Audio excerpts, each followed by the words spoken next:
public trust, I am filing an impeachment for President Marcos. And hopefully, Congress will remove him soon so we can start investigating those involved in the flood control anomalies. Bye-bye, Marcos! Bye-bye, Marcos! Naku kabibig, this is really good news na ba ito? Itong matapang na si Congressman Kiko Barzaga, naku grabe, revelation, pasabog sa araw na ito. Magfa-file na impeachment case laban kay Bongbong Marcos. Paano yan? Naku po, sabi ni Kiko Barzaga, hindi lang si Martin ang dapat managot, pati ang presidente ng Pilipinas. Paano yan kabibig? May resolusyon na. Cavite 4th District Representative Kiko Barzaga, in a video posted on his Facebook fan page, said he is set to file a verified impeachment complaint against President Bongbong Marcos Jr. Palakpakan. Pumalakpak ka, hindi. Ay, pumalakpak ka na. Kasi yung iba gusto ma-impeach si Bongbong Marcos, yung iba ayaw. Yung iba mahal na nila si BBM. Aywan ko kung bakit lang mahal na mahal si BBM. Hindi pa rin ba sila nabudol ni BBM? Hindi pa rin ba sila gising sa katotohanan na navodol sila ni BBM? Sabi ni Congressman Kiko Barzaga, under the grounds of betrayal of public trust, I am filing an impeachment for President Marcos, and hopefully Congress will remove him soon so we can start investigating those involved in the flood control anomalies. Oh, parang matalinghaga yung second statement ni Kiko Barzaga ba na sana ma-remove na si BBM sa Kongreso bilang presidente para tuloy-tuloy na nating malalaman ang mga tao sa likod ng flood control project. So anong ibig mong sabihin, Kiko Barzaga? Na si BBM ang may pakana sa mga flood control project, na alam ni BBM itong mga politikong ito pero nananahimik lang siya. Kasi sabi ni Auntie Claire, inosente si BBM. Hindi alam ni BBM ang ginagawa ni Martin at Zaldico. Nako kabibig, parang two side of the coin. Yung si Auntie Claire at si Bongbong Marcos, I was so shocked. Grabe. Parang, bakit lang ginawa itong paglulustay ng pera ng taong bayan? Yun ang mga reaction ni Bongbong Marcos. Pahilang iyak si Bongbong Marcos. Itong si Kiko Barzaga, kailangan ma-impeach si BBM kasi kung hindi ma-impeach si BBM, hindi ma-resolba kung sino mang politiko, hindi maging maganda ang investigasyon ng flood control project pag nakaupo pa si BBM. So anong ibig sabihin ni Kiko Barzaga? Something fishy. So ito yung video ni Kiko Barzaga. Sabi niya ang mga ang mga crocs hindi na pumasok sa Kongreso. Yung ilan pumasok, yung iba hindi kasi nagbabakasyon. Bakasyon ba ngayon? Si Sandro nga nandun sa Singapore. Diba? Si Zaldico, hindi naman yung Congressman Zaldico kasi nag-resign.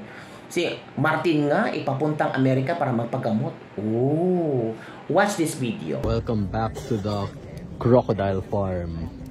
Absent ulit ang mga buhaya, nagbakasyon na. At may surprise ulit ako sa inyo. It is the Marcos impeachment complaint. Amyaw. So under the grounds of betrayal of public trust, I am filing an impeachment for President Marcos. And hopefully Congress will remove him soon so we can start investigating those involved in the flood control anomalies. Bye-bye, Marcos! Bye-bye, Marcos! At ang maganda rito kay Kiko Barzaga, parang na-capture niya yung imagination ng mga kaedad niya, yung Gen Z. Nakuha niya yung lengguwahe nila at nakuha nila yung kiliti niya para panawagan ng unang-una pagbabago sa ating liderato, pati ang presidente, pinare-resign niya doon sa huli niyang broadcast. At bagamat ito nagsimula nga doon sa issue ng korupsyon sa infrastructure. Now, ako naman, dahil first termer itong si Kiko, sigurado ako walang sala yan. Bagamat dahil siya ay nanggaling sa isang political dynasty, ang nanay po niya ang nakasama ko sa 17th Congress, no?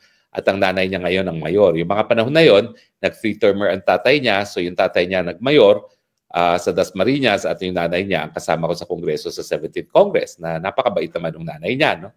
Pero hindi ko talaga kakilala si Kiko dahil at the time na 2016, you can imagine, siguro freshman na college student yan o di naman kaya ay nasa high school pa. No? So napakabata pa. Pero parang despite his youth, nakita niya yung problema ng ating lipunan na hindi nakatanggap-tanggap itong lantarang korupsyon sa Kongreso na parang tinanggap na ng taong bayan bilang SOP. At ito ay talagang pinuntiryan niya, bagamat alam niya na ang sarili niyang pamilya, ang sarili niyang nasirang ama at nanay, ay may posibilidad na tumanggap din ng SOP.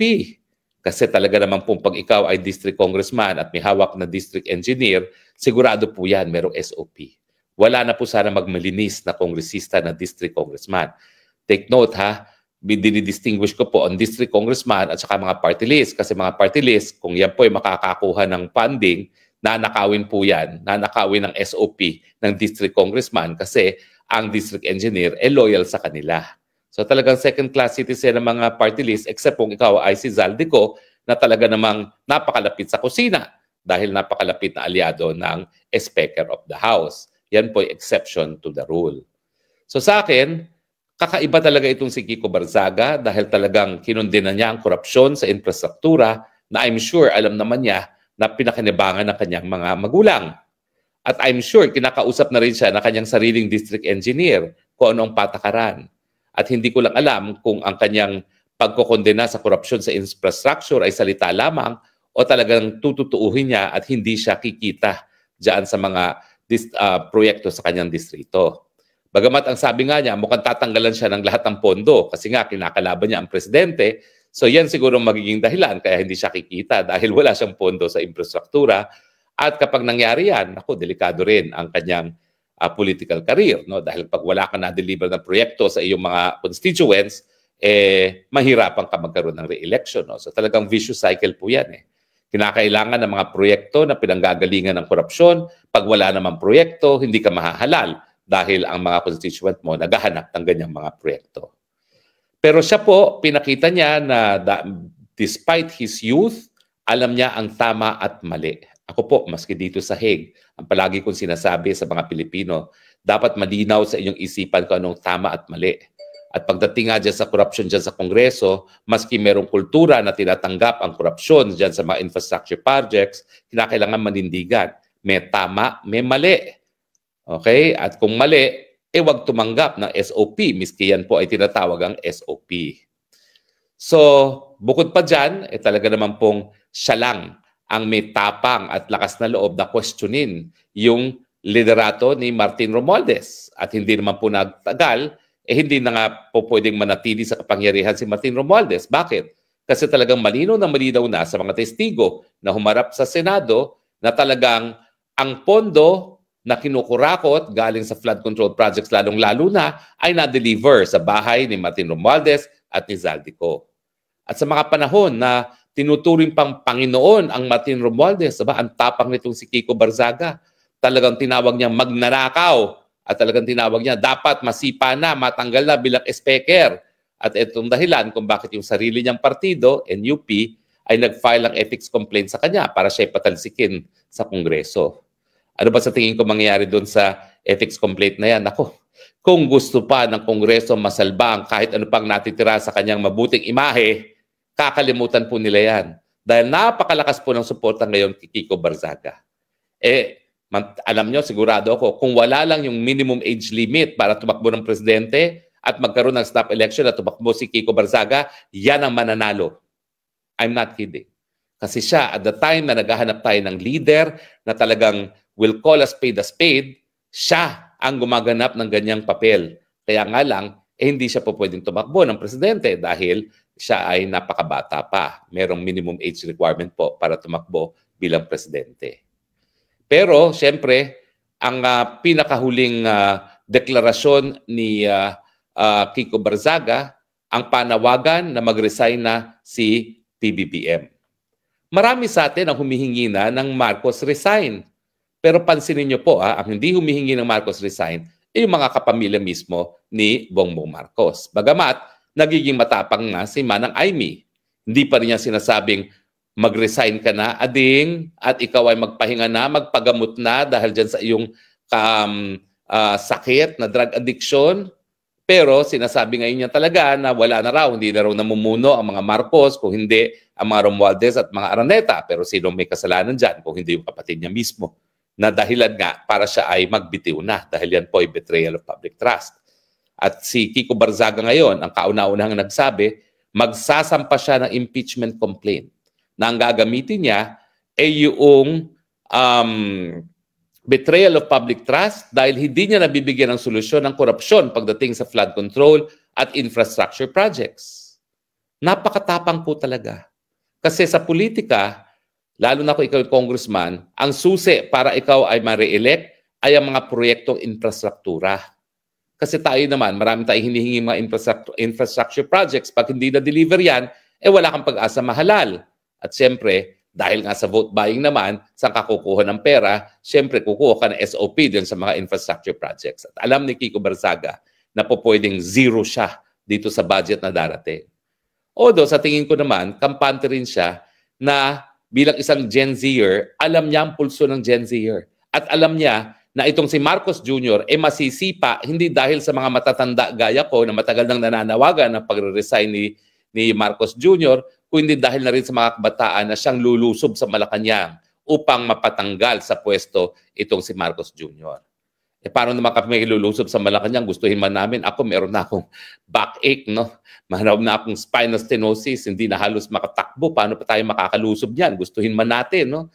Talagang sandali na lang, meron na tayong senior citizen card, no? So talagang kabataan na talaga ang aasahan natin na gawin yung mga dapat magawa na ngayon, wala na tayo sa physical condition. So, gustuhin man nila akong i-demanda ng incitement to sedition, sus Maria Jose, sa kabataan na yan. Hindi na natin kaya gawin yan ng aking mga magiging fellow senior citizen na.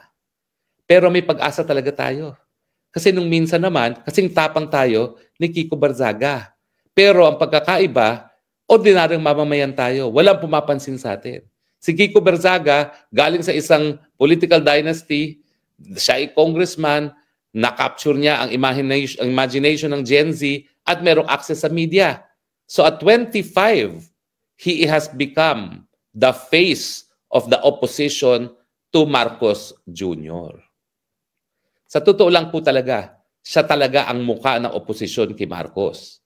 At gaya ng sinabi ko, kung po pwede lang siya tumakbo ng eleksyon at magkakaroon ng eleksyon, baka yan pa manalo for president. Kasi talagang walang takot ang kanyang mga deklarasyon. Ang mali, ang tama, ang pinagdadasal ko lang sana he walks the talk. Dahil pag later on, nalaman ko na tumatanggap din siya ng SOP, talagang madidisappoint tayo at malulungkot. Dahil yung inaasahan nating naninindigan para sa tama, nalamon din pala ng sistema. So ang inaasahan natin, talagang hindi siya magpapalamon sa sistema at mananatili yung kanyang tinatawag nating idealismo, yung idealismo na talagang gawin ang tama sa lipunan. Ilan pa ho kaya ang kabataan ang susunod sa yapak ni Barzaga? Gaya na aking sinabi, tayo naging kasing tapang din nung tayo kaedad ni Barzaga, pero wala tayo, hindi tayo pinagpala ng Panginoon na manggaling sa isang political na pamilya na may access sa media ng Kongreso. Sana nga po, ituloy-tuloy ni Kiko Barzaga itong binigay sa kanyang Panginoon ng pagkakataon na mamuno para sa isang tunay na papabago, tunay na repoporma sa ating lipunan kung saan ang pondo ng bayan ay napupunta para sa kapakanan ng mga ordinaryong mamamayan. Ako po'y nalulungkot. Naisulong ko po bilang kongresista yung universal healthcare na pinakinabangan ko nung ako'y nag-aral sa England. Libre po gamot ko, libre lahat ng test ko at ngayon ay pinangangalagaan, hindi pinangangalagaan, but kung hindi, aking pinapakinabangan ngayon din po dito sa Netherlands. Sasabihin ko na po sa inyo, magkakaroon po ako ng isang major surgical procedure at dahil nga po sa universal healthcare, hindi naman po ako namomroblema kung magkano ang gasto. Siguro meron po, pero kahit papano po, universal healthcare pa rin po, no? Sana po ganyan ang sistema sa Pilipinas, na hindi na problema ang mahihirap kung paano sila mabubuhay pag sila ay nagkaroon ng karamdaman. Yan po yung intensyon ng batas natin. Anong nangyari? Di ba ho, nagkaroon ng realignment sa pondo, linagay sa mga tulay na meron ng nagpondo na foreign counterpart para lang kumita muli ang mga proponents ng mga proyektong yan. Ibig sabihin, yung pondo para sa mahirap, na para sana ang mga mahihirap ay hindi na mamamatay dahil lamang sa kahirapan, linapa pa ng mga kurakot. Ganyan din po yung ating ninasa nung tayo'y nag-introduce ng libreng tanghalian sa mga nagugutom ng mga kabataan. Ang tanging dahilan po kaya hindi yan nabibigay sa lahat ng kabataan ay nagrereklamo palagi ang gobyerno, wala raw sapat na pondo. Pero tignan nyo naman po itong hundreds of billions na nalimas na mga buwaya kung yan ay pinakain natin sa ating mga kabataan. Naku po, naging napakalusog ng ating mga kabataan at pag sila ay meron malusog na katawan, meron din silang malusog na pag-iisip. Yan din po dahilan kaya tayo nagsulong ng libreng irigasyon. Bagamat ang problema, bagamat ngayon halos lahat ng maliliit na magsasaka ay may libreng irigasyon, ang problema kalahati lang ng lahat ng ating sakahan ang merong irigasyon. So yung kalahati wala pa rin. So kinakailangan yung pondo, imbis na kinukurakot ng mga politiko, gamitin natin para palawakin ang ating irigasyon. Nang sa ganun, lahat ng maliliit nating mga magsasaka ay meron ng libreng irigasyon. Yan po ang pag-asa na nakasalalay sa lider na gaya ni Kiko Barzaga. Kung patuloy po natin na tatangkalikin ang mga gaya ni Kiko Barzaga na nagsasabi ang korupsyon ay mali at dapat itigil, baka darating po ang panahon na talagang ang ating mga mahihirap makikinabang na sa pondo ng bayan. Di na po mahirap ang Pilipinas ha. 6 trillion ang ating pondo. Kung yan po ay naibibigay sa ating mga kababayan, lalong-lalo na sa mga mahihirap, laking taas po ng antas ng kabuhayan ng ating mga kababayan. Kaya lang po hindi nakikinabang dahil nga po linalamon ng mga buwaya sa gobyerno. Kaya ako po, saludo ko kay Kiko Barzaga. Tanggalin ka man nila bilang isang kongresista dyan sa House of Congressmen, ikaw pa rin ang People's Congressman. Tanggalin ka man nila sa hubong sandatahan bilang isang reservist, ikaw pa rin ang kikilalaning protektor ng sambayanang Pilipino. Baw kami sa iyong kabataan, Kiko Barzaga. Baw kami sa iyong katapangan. Baw kami sa iyong prinsipyo na ang gobyerno ay para sa mamamayang Pilipino. Huwag ka sanang magbago at dumami pa sana ang hanay ng kabataan na gaya mo na magpapakamatay para sa iyong bayan. Mabuhay ka, Kiko Barzaga, at sana po maraming kabataan pa ang sumunod sa kanyang yapak dahil tunay kayo na po ang pag-asa ng bayan. Yung aking henerasyon, bigubo kami baguhin ang lipunan. Kayo na po ang magpatuloy. At maraming salamat po. So yun na nga, kabibig. So ano ang iyong komento hinggil dito? Parang wala na ba tayong alam kundi impeachment? Sabi ni Angel Bolivar. Akala ko ba matatalino ang mga congressman? Ako, suggestion ko lang, mas maganda kayo ang mawala. Ang mga congressman ang mawala. Kasi puro sakit ng ulo ang dulot ng halos lahat ng kasama ninyo sa bansa.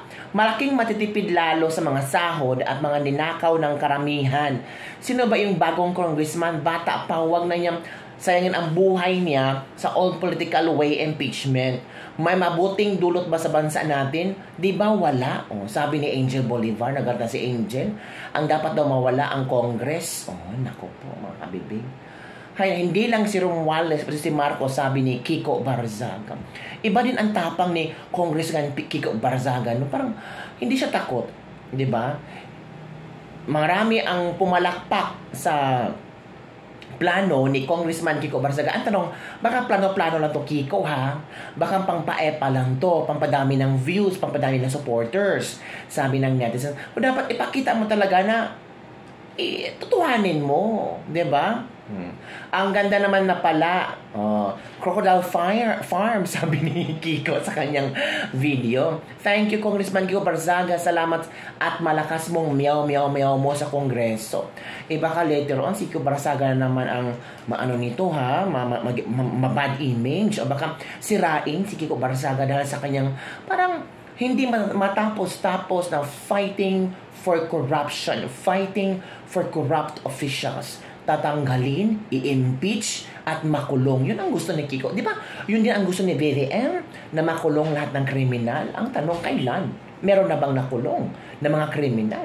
Sabi ng iba, mas nauna pang nakulong yung mga nagnakaw na sa palengke, yung gutom na gutom, magnakaw na lang sa palengke, o yung mga naglaro ng online games, kaysa mga kurakot ng Pilipinas na bilyones ang kinaukaw. Naku po. So, ano ang iyong reaction nito mga kabibi?